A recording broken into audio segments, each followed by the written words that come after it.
Bonjour à tous, on se retrouve pour une autre vidéo, un autre What I Eat in a Day. Donc aujourd'hui j'ai prévu des recettes vraiment cool. Je n'ai pas filmé vite fait ce matin ce que j'ai mangé avant d'aller au sport, mais c'était rien de fou, c'était un café et un peu de yaourt parce que je ne vais jamais faire du sport à jeun, je ne peux pas parce que sinon j'ai la tête qui tourne. J'ai faim au bout de 20 minutes, je suis pas du tout efficace, donc j'ai toujours quelque chose dans le ventre, mais il y a plein de gens qui peuvent faire du sport à jeun, ça pose pas de problème. Donc là, comme je reviens et que j'ai fait les jambes, j'ai quand même faim, donc je vais faire des pancakes.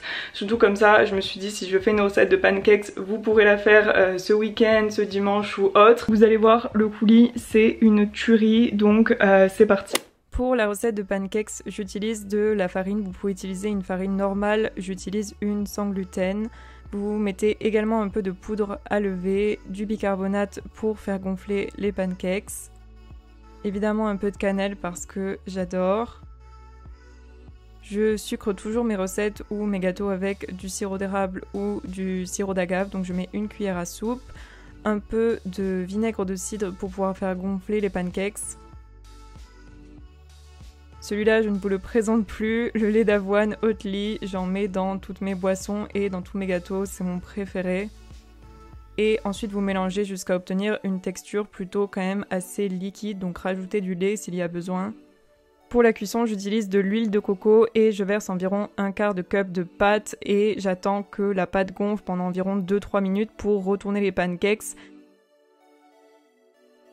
Vous allez voir, ils sont hyper fluffy et la pâte va vous donner à peu près 4-5 pancakes. Pour les toppings, c'est vraiment optionnel, mais j'ai décidé de faire cuire des bananes dans de l'huile de coco, c'est délicieux. Pour la sauce au chocolat et au tahini, rien de plus simple, vous mélangez 2 cuillères à soupe de cacao en poudre et 1 cuillère à soupe de tahini. Vous ajoutez un petit peu de sirop d'érable et de l'eau bouillante et vous mélangez jusqu'à ce que la sauce soit assez liquide.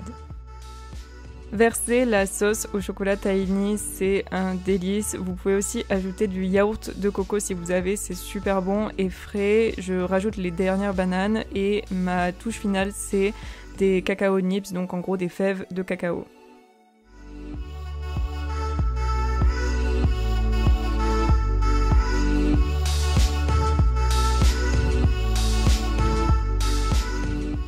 Ça a l'air tellement bon. J'adore vraiment tout ce qui est mélange de bananes et de noix de coco, donc tout ce qui est yaourt de coco, etc. ensemble. Et en ce moment, vraiment, j'essaye de faire plein de mélanges avec le tahini. Donc j'ai fait du caramel avec du tahini. Et cette fois, j'avais envie d'essayer une sauce au chocolat tahini. Rien que là, il y a banane, pancakes, chocolat et yaourt de coco. C'est trop bon. Et surtout, c'est pas hyper lourd. On dirait que c'est très lourd et très sucré comme ça. Mais déjà j'ai mis du cacao et j'ai pas mis du chocolat, genre des tablettes de chocolat, donc c'est moins gras, c'est moins lourd. Le yaourt de coco ça reste léger et la pâte de pancakes, il n'y a même pas d'œufs, il n'y a pas beaucoup de lait, j'ai mis du lait d'avoine.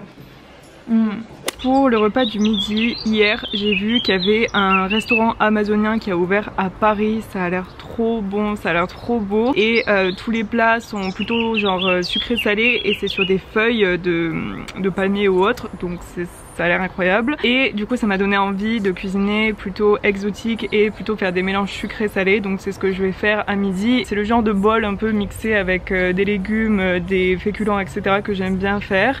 Pour le poulet effiloché, commencez par faire bouillir de l'eau dans une casserole et ajouter les 2 blancs de poulet pendant environ 10-12 minutes et ensuite avec 2 fourchettes, essayez de l'effilocher. Ensuite j'utilise une sauce salsa dans laquelle j'ajoute le poulet et je laisse mariner pendant environ 20 minutes. Coupez votre banane en rondelles et faites-la cuire dans de l'huile de coco jusqu'à ce qu'elle soit caramélisée. Dans un bol maintenant vous pouvez ajouter votre riz auquel vous aurez versé un peu de jus de citron et de la coriandre, des haricots rouges ou noirs au choix et votre poulet mariné que vous pouvez aussi faire cuire si vous préférez. Enfin, vous pouvez ajouter vos bananes caramélisées. Je ne vous le présente plus non plus, mais évidemment j'ajoute toujours un peu de sriracha sur mes plats parce que j'adore tout ce qui est épicé.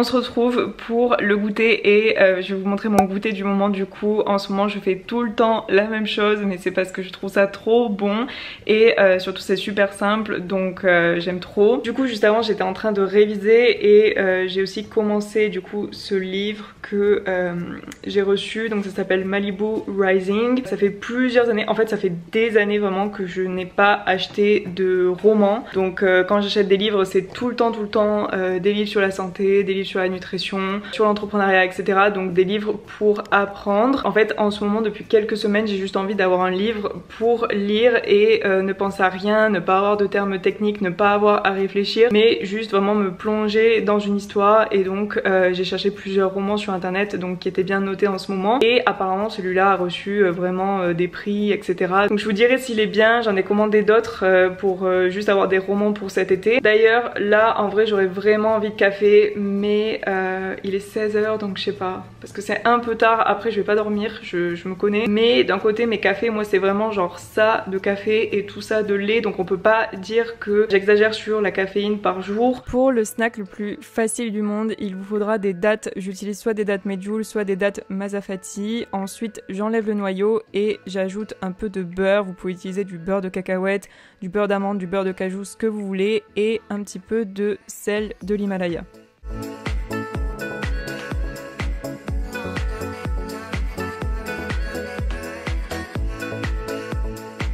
J'aime trop le lait d'avoine dans le café, c'est tellement bon. Pour mon repas du soir, j'ai décidé de faire simple et j'ai fait une sauce miso que je vous mettrai dans la description, mais j'adore faire cette sauce et la rajouter à du poisson. Donc j'ai tout mélangé ensemble et je combine encore du riz, des haricots verts et surtout le saumon. Donc cette sauce se marie trop bien avec tout ce qui est saumon ou truite. Et voilà, ça prend vraiment 10 minutes à faire et c'est trop bon.